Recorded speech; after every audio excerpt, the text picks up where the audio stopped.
This hit me hard.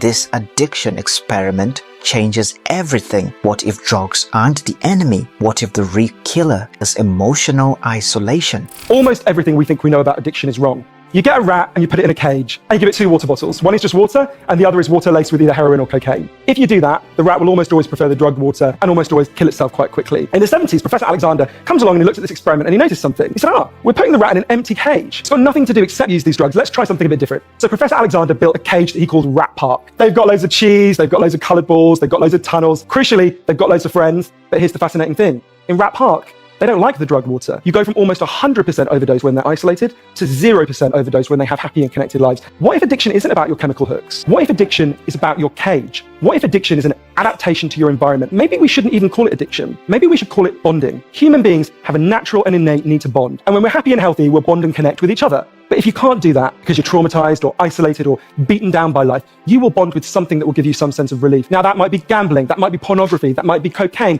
that might be cannabis. But you will bond and connect with something because that's our nature. The opposite of addiction is not sobriety. The opposite of addiction is connection.